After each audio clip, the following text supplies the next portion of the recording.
So today we'll continue our discussion from yesterday about anticholinergics. Sorry, cholinergics. We'll eventually get into anticholinergics. Yesterday I was telling you how to treat OP poisoning, organophosphate poisoning, which are irreversible kind of anticholinesterases. When we were discussing about anticholinesterases, I told you they are reversible and irreversible.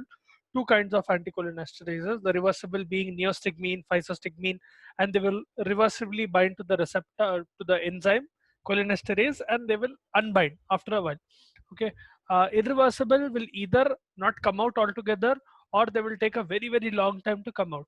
Such irreversible type were organophosphates and carbamates. For now, you don't need to concern yourself too much with carbamates. They can cause poisoning though, but that is a medical emergency that you can't do much about. Okay, if there is carbamate poisoning, it's very hard to treat altogether, because unlike organophosphate poisoning, if you are only giving an anticholinergic drug, it will be able to treat it. Organophosphate is essentially a molecule that is increasing acetylcholine level, because it is decreasing the enzyme that is breaking down acetylcholine. It is increasing acetylcholine level. So if there is what you call excessive amount of organophosphate which is causing organophosphate poisoning, you can simply give something that will decrease acetylcholine level, something like an anticholinergic, which is atropine. Okay, you will have other anticholinergics as well. I will discuss that in today's class. But anyway, now specifically coming to the uses of cholinesterases, both reversible and irreversible. Your cholinesterases, uses of cholinesterases.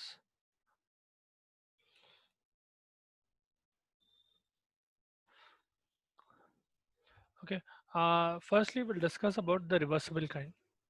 So reversible cholinesterases may you have your rivastigmine, donazepam, physostigmine, neostigmine, all of those, right? They can be used for a particular condition called myasthenia gravis. Have you ever heard of or ever been taught what is myasthenia gravis? Even if it is not in your pathology, you might have been taught it in this thing, MSN or something. Myasthenia gravis के बारे में. No, sir. Okay, myasthenia gravis is basically a chronic autoimmune condition. In this, what happens is there is progressive weakness and rapid and easy fatigability of skeletal muscles. The skeletal muscles will become very weak and they'll fatigue very fast. It is an autoimmune disease because your antibodies will start attacking your nicotinic receptors. Okay. As soon as nicotinic receptors are formed, they will get attacked by the antibodies, and there is specifically your NMJ receptors, neuromuscular junction. So there is no stimulation from acetylcholine. See, agar nicotinic receptor, let's suppose this is your skeletal muscle. Let's suppose your skeletal muscle looks something like this, and you have your NMJ receptor present here, your nicotinic receptor near your neuromuscular junction. यहाँ पर near the motor end plate where your neuron is directly meeting with a cholinergic neuron is directly meeting here. We already discussed what is NMJ. So यहाँ पर acetylcholine which is coming out, even if acetylcholine levels are normal, because this receptor itself is being destroyed, there is no action of acetylcholine on the skeletal muscle, because of which there will be a lot of weakening. Your muscle will not be able to contract and there will be a lot of weakening, and your muscle will fatigue very easily. You will not be able to contract properly. Progressive weakness occurs. It's a chronic condition. Okay, in such a condition you can give these type of what do you call cholinergic drugs, specifically physostigmine and neostigmine. Even if you have fewer receptors, यहाँ पर principle क्या है बोले तो, even if let's suppose out of 50 receptors at this, let's suppose this whole muscle motor end plate has 50 receptors, and if the person is suffering from myasthenia gravis, this number has decreased to 25. Okay, by increasing the amount of acetylcholine, I will increase the output of each receptor. So I am giving more amount of food to each receptor. Okay, for example, if let's suppose there is how should I put it, let's suppose a company needs 50 people to work continuously for 8 hours, that will be 1 day of work. Okay, by 50 people. Now what I'm doing is, let's suppose there are fewer number of people. Instead of 50 people, there are 25 people. What I can make them do is work them for 16 hours. I will get the same output. यहाँ पर I'm doing the same thing. Even if the number of receptors NMJ पे nicotinic receptors are fewer in number, I'm making each of them work more. So let's suppose they are working double, output double है. So because of which what will happen is, you'll be able to control the condition to some extent. You'll not be able to treat it because it is an autoimmune condition. It's a lifelong disease, but you'll be able to control it somewhat. So that is one use of your reversible and anticholinesterases, increasing acetylcholine. And other uses will include, you can use it for poisoning through or poisoning due to anticholinergics. If someone is suffering from atropine poisoning, let's suppose someone has taken what you call poisonous dose of an anticholinergic, you can treat it using an cholinergic, because they are literally antagonists to each other. If you give an anticholinergic, it will decrease the amount of acetylcholine. If you give a cholinergic, it will increase the amount of acetylcholine. Here we are trying to give a cholinergic to counter an anticholinergic. So whenever someone, let's suppose, ate a plant or some alkaloid or some poison that contained a lot of atropine, which is anticholinergic, their acetylcholine levels will plummet. Okay, in that condition, you can give a cholinergic drug that will increase the amount of acetylcholine in their body. You can use as a, other than this, you can use it as a meiotic.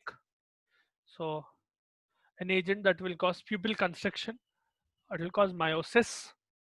So that is one use. You can use it in Curer poisoning.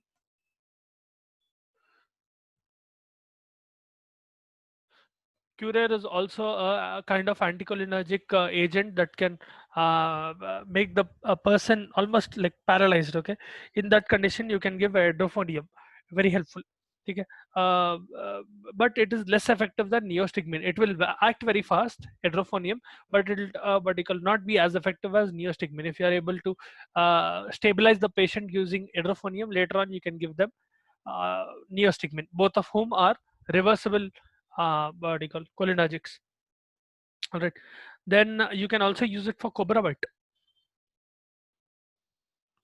For cobra bite, now before you get confused that there will be antivenins, there are antivenins, but what happens is, whenever cobra venom is what do you call infected in a person, or someone cobra bites a person, it being a very potent neurotoxin agent, it causes skeletal muscle paralysis.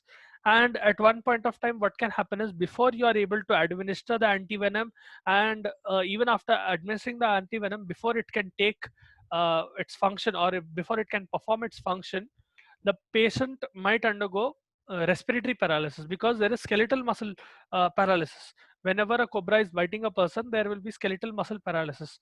Your respiratory system also relies on your skeletal muscles. So your respiratory system relies on your skeletal muscles. So to keep the patient alive, you need to give something like what you call a cholinergic drug. So something like a anticholinesterase, in order to make sure that acetylcholine levels are present and those respiratory muscles are working properly, just for long enough so that that antivenin can work. Okay, so that is one way through which you can use anticholinesterases. Now coming to the irreversible kind, irreversible anticholinesterases, ACHE. Okay, these are mainly used for only one condition. Okay, that is glaucoma. Glaucoma is a condition in which the patient's intraocular pressure goes way beyond normal, and it can cause a lot of problems. It can cause retinal detachment. It can cause what they call blood to ooze out. Several problems will occur with glaucoma. So in that condition, you can use the irreversible kind of anticholinesterases. But again, and irreversible kind of anticholinesterases are kind of harmful, especially because they are very prone to cause toxicity and poisoning very easily. That is why they are very rarely used. Mostly reversible kind of anticholinesterases are used. Okay, so that is that. Now Sorry, this is not uses of cholinesterases, it is uses of anticholinesterases. Or let me put it this way.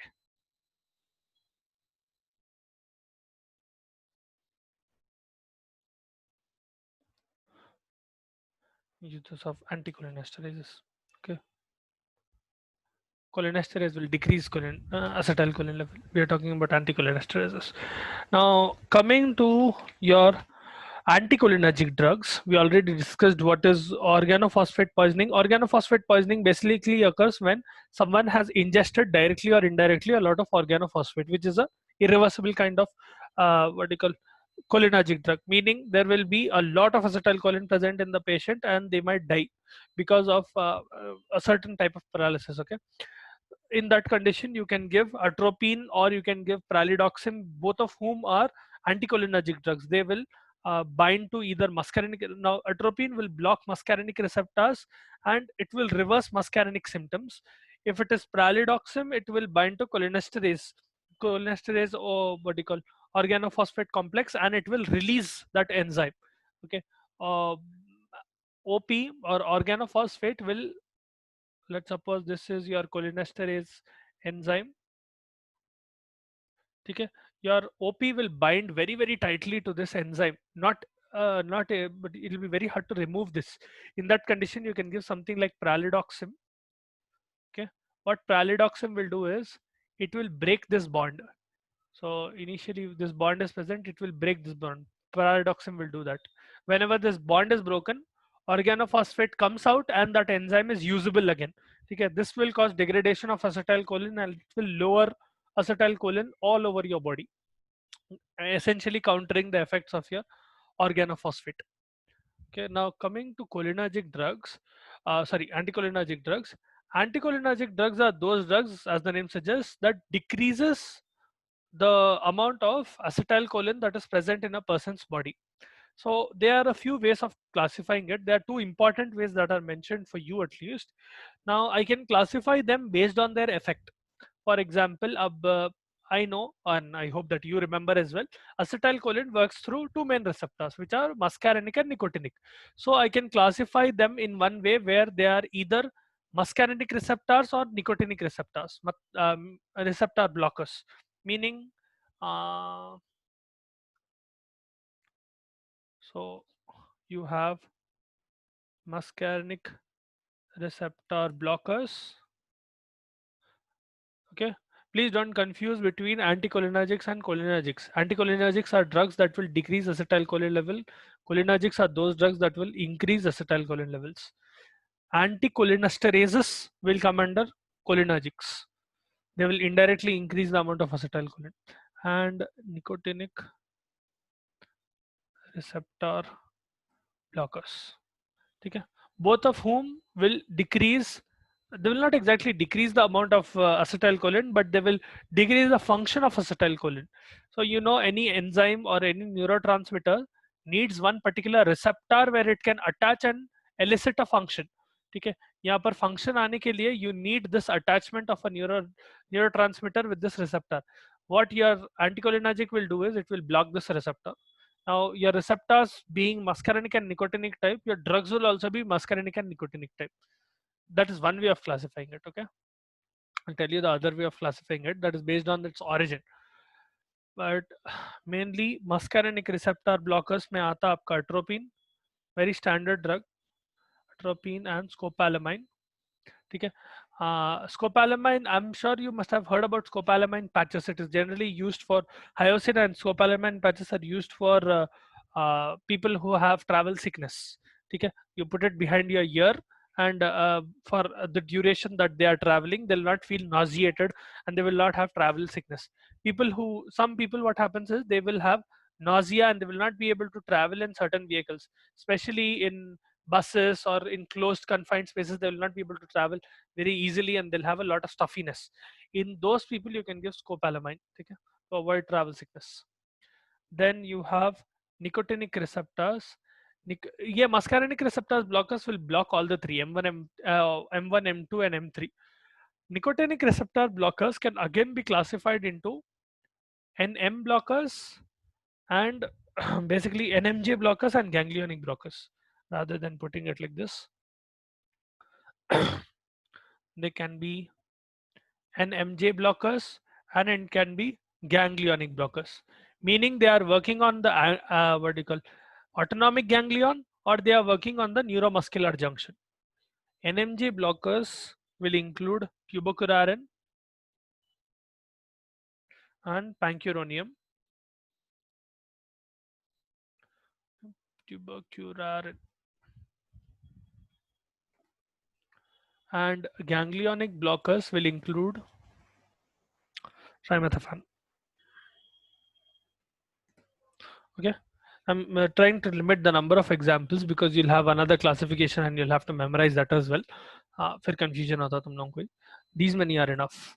Okay, this is one way of classifying it, whether it is muscarinic blocker or nicotinic blocker, and if it is nicotinic blocker, what type of nicotinic blocker it is, NMJ or ganglionic. So NMJ being very close to the muscle, ganglionic being the one present in the ganglion. Okay. Now this is one way of classifying. Then another way of classifying is based on their origin. So classification based on origin, you will have natural alkaloids. ठीक है, natural alkaloids में आता आपका atropine and your hyoscine. ठीक है, hyoscine and scopolamine are the same drug. Scopolamine. In some textbooks you'll find them as hyoscine, in some textbooks you'll find them as scopolamine. They're pretty much the same. Okay. Then you have semi-synthetic alkaloids. You can memorize either. nahi, actually speaking, whenever you get what do you call, whenever you're writing in your exam as well, classification, generally you can use this classification, the one I'm giving you right now, based on origin. But in case they ask you write the classification of anticholinergics based on the receptor, then you'll have to memorize the other one, the previous one that I gave you, based on muscarinic blockers or nicotinic blockers. Okay, drugs will be the same, it's just that the way you are classifying them will be slightly different. Semi synthetic में आता आपका ipratropium bromide,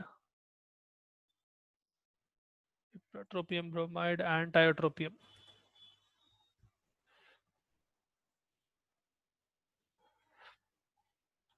Okay, so easier to remember, ipratropium, triotropium.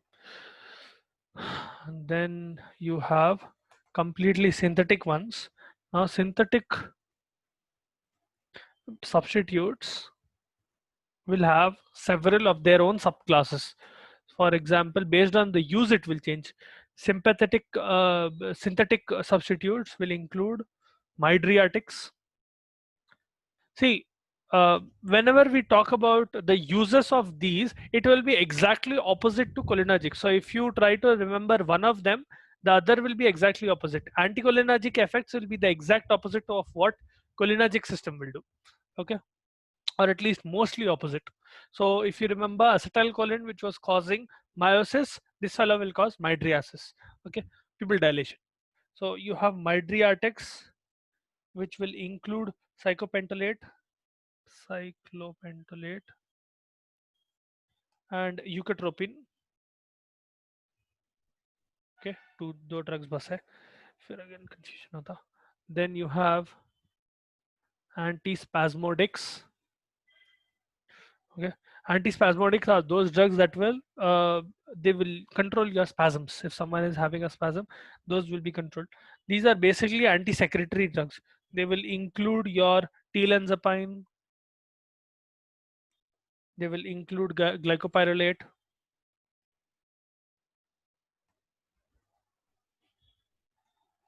And they will also include your tolterodine. ठीक है, 3 बस है, confusion. Okay, and other than this, you will have anti-Parkinsonism drugs. So in some cases, anticholinergic drugs can also be given in Parkinson's disease. So anti-Parkinsonian drugs or anti-Parkinsonian agents, specifically benztropine and trihexyphenidyl.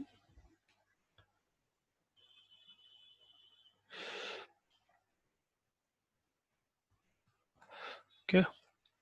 Then the last one will be used to treat urinary disorders.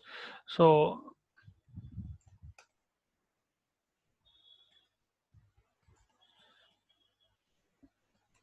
these will mainly include your tolterodine. Okay. Tolterodine gets repeated upper and niche. Please be careful. It can come in both of them. If you remember one drug, you can use it in both antispasmodic and you can what you call put it in urinary disorder.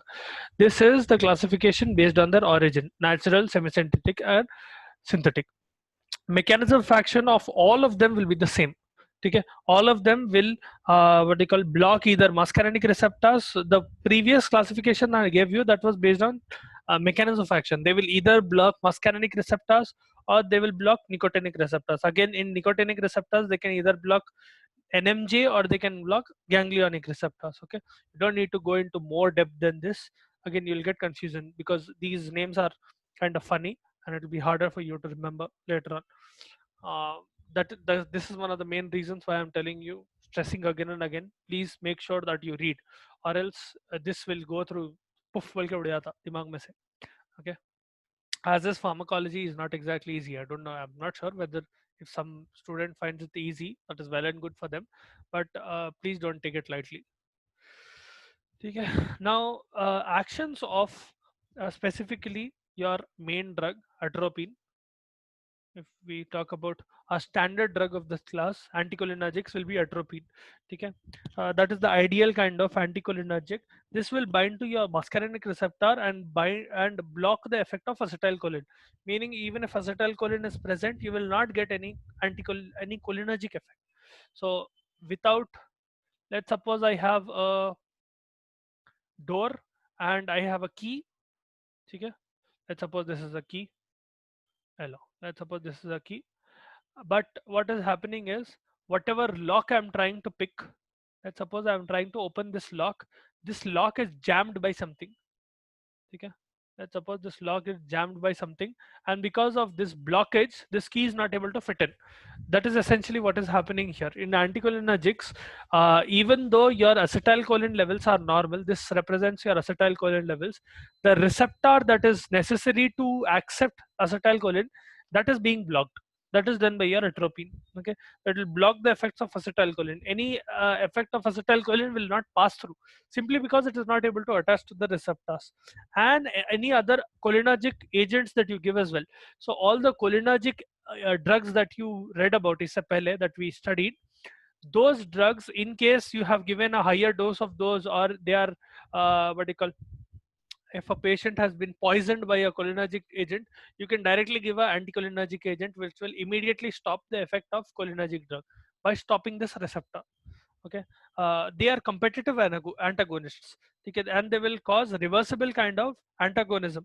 So after a while what will happen is it can be reversed. How it can be reversed is if you give a agonist in higher concentration. So that is how you reverse the effect of anticholinergics. uh, if you think about it, it is pretty much easy. A- anticholinergics anticholinergics and cholinergics being exactly opposite. If you increase this will decrease. If you increase this will decrease. Okay, they are exactly opposite in function to each other, so they can be used against each other very smartly. Let's suppose someone is having an anticholinergic crisis, wherein someone has taken some poison which is highly anticholinergic in nature. You can give a cholinergic agent. Okay, that will be the antidote for it. Or in the flip side, on the flip side, if someone has taken excessive amount of cholinergic, you can give an anticholinergic drug that will reverse the condition. I hope you guys are understanding what is happening here. Okay, it is pretty simple if you understand the basic logic behind it. After that it will be easier. The only tricky part here will be memorizing those names. Now coming to the actions of atropine and scopolamine, both of them have the same actions, pharmacological actions. These will be the exact opposite of what cholinergic drugs do. The only difference is that atropine is a CNS stimulant versus scopolamine, which is a CNS depressant. So if you give atropine, the person will have CNS stimulatory effects, whereas copalamin might cause CNS depression. Okay, the patient might start sedating and sleeping. So coming to pharmacological effects, upon CNS, upon CVS, sorry, it will increase heart rate. If you remember, cholinergic drugs were doing exactly opposite.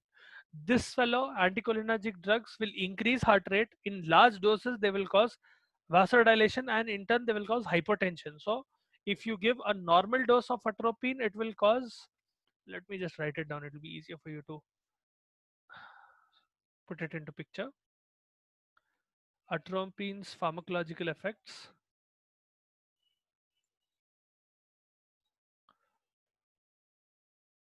By the way, guys, do you have any class at 10 a.m. in the morning normally?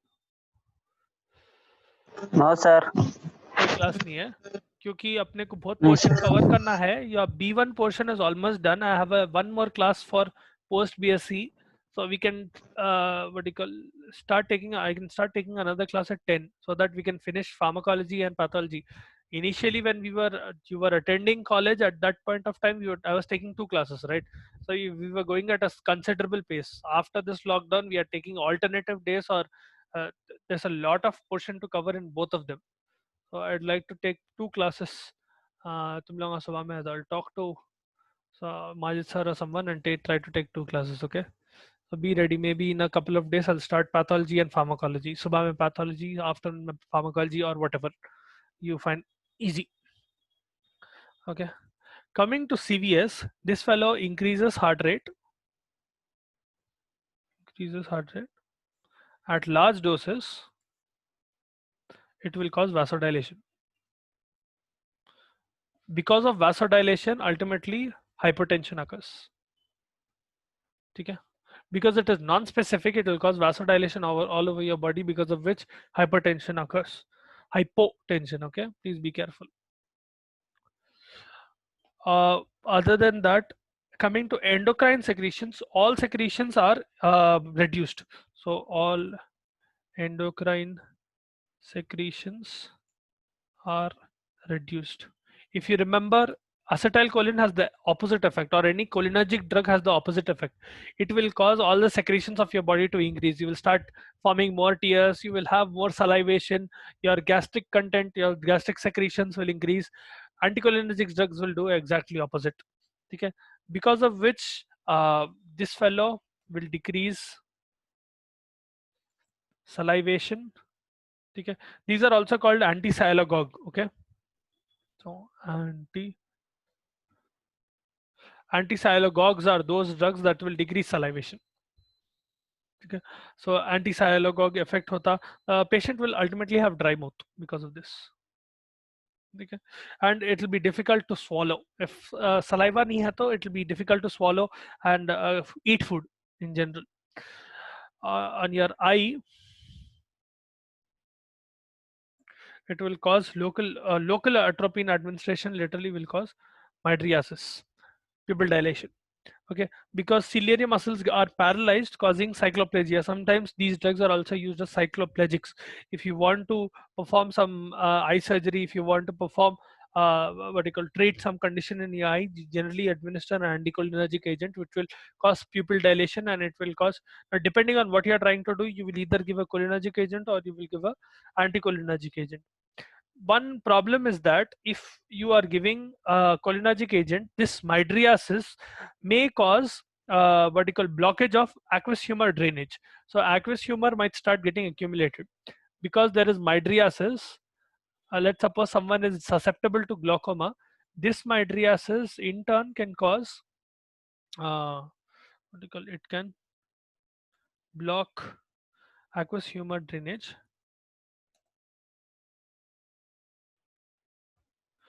Okay, if aqueous humor drainage is blocked,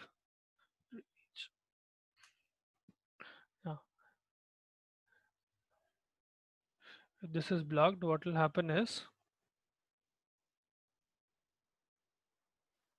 IOP will increase, intraocular pressure increases. Whenever IOP increases,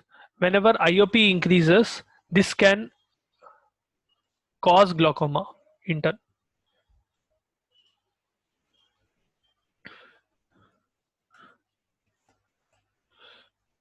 Now, I hope you are able to put the picture together. In cholinergic drugs, we were trying to, especially irreversible kind of cholinergic drugs. I told you, irreversible kind of blockers, anticholinergics, those are used to treat glaucoma. यहाँ पर cholinergic drug, anticholinergic drugs might cause glaucoma. Okay, whenever they are subjected to eye, if you directly start, what you call, putting a little bit of anticholinergic on your eye, it can block your aqueous humor. In some susceptible patients, it might increase intraocular pressure to the extent that the person might have glaucoma. So I hope you are able to put the picture together. Yeah, yeah. Uh, for it to become easier, what you can do is take a big chart paper and divide it in half. On the left hand side, or you can take a big paper as well. On the left hand side, write cholinergics and their effects. On the right hand side, write anticholinergics and their effect. You can clearly see what is the difference, and if you memorize one of them, the exact opposite will be present for the other time. Okay, if you memorize either one of them, the effects will be exactly opposite. Only the vertical part that you'll have to memorize is a mechanism of action, how they work, and their names. Yeah. On your CNS, atropine, especially at higher doses, will cause restlessness because it is a stimulant. Atropine is a stimulant, scopolamine is a depressant. Okay, so atropine will cause anxiety like effects. So it will cause restlessness, it can cause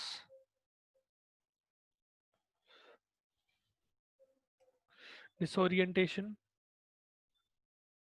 the patient will not be able to walk properly, it will cause hallucinations, and it can cause delirium. The patient might become violent. Okay, that is with atropine. If you give scopolamine, it will cause, because it is a CNS depressant, it will cause sedation and drowsiness. Okay, so those are some of the important functions of your what do you call, scopolamine and atropine. Coming to how they are used, now as I told you in the classification itself, they can be used as antispasmodics if someone is having a spasm. Acha, आप लोगों को what is this, have you been taught what is a spasm?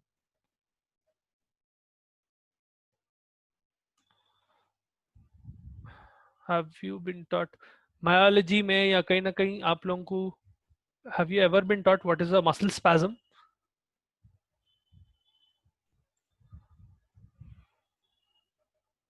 No. Yes.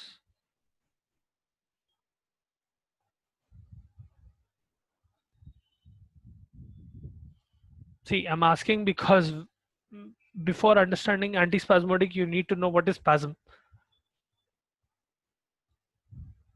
Muscle pain. Yeah, muscle pain is the result of a spasm, but what happens in a spasm? वो पढ़ा है क्या? Spasm is not exactly muscle pain. The result of a spasm is muscle pain. One effect of spasm is muscle pain.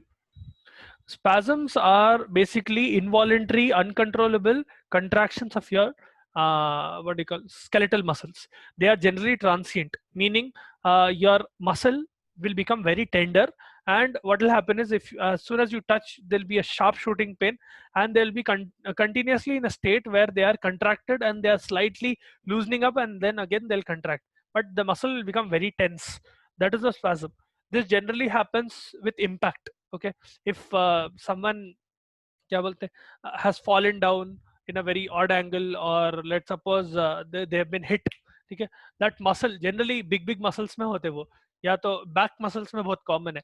If someone has lifted some very heavy object which they are not able to lift, or they have lifted it in a very odd angle, in such conditions the muscle will undergo spasm. They're very common in back muscles. Okay, they'll have so much pain that if even if you touch the muscles, they will start jumping around like a bunny.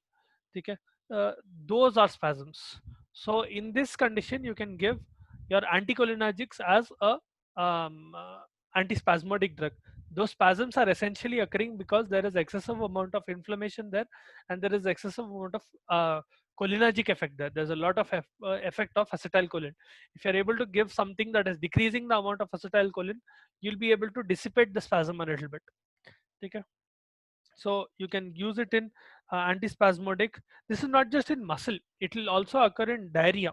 Okay, your small intestines will undergo spasms, because of which diarrhea and dysentery and abdominal pain can occur, a special type of abdominal pain called colic. So antispasmodics are also used there, sometimes for क्या बोलते हैं, nocturnal enuresis as well. Especially those the antispasmodics that are used are telenzophine, a very good antispasmodic drug. You can also use glycopyrrolate, quite commonly used. Right.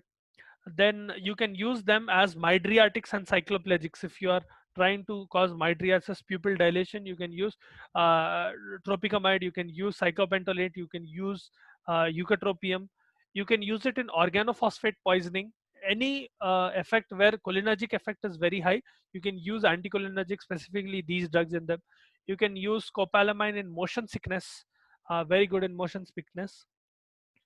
In motion sickness, okay. If someone has problem in traveling, they can use scopolamine patches. You get hyoscine or scopolamine patches. Those patches you can put it behind your ear for the duration of the travel. You can also get a tablet. So before 30 minutes before traveling, just take the tablet, and for the duration of the, generally works for 6 hours. Okay. For the duration of that particular journey, you'll be able to the patient will be fine. Drug interactions will be, you should not give them contra indicated with antihistamines, with phenothiazines, with tricyclic antidepressants. Um, okay. In all of these medical conditions, and with all of these drugs, you should not give anticholinergic drugs. It can exacerbate the condition and it can create a lot of problems. Your anticholinergics can also be used in Parkinson's disease. As I told you, some drugs, specifically benztropine, your benzhexol, trihexyphenidyl, they will help in Parkinson's patients indirectly. Okay, so that will conclude our anticholinergics. Tomorrow I'll start skeletal muscle relaxants. The sooner we finish this,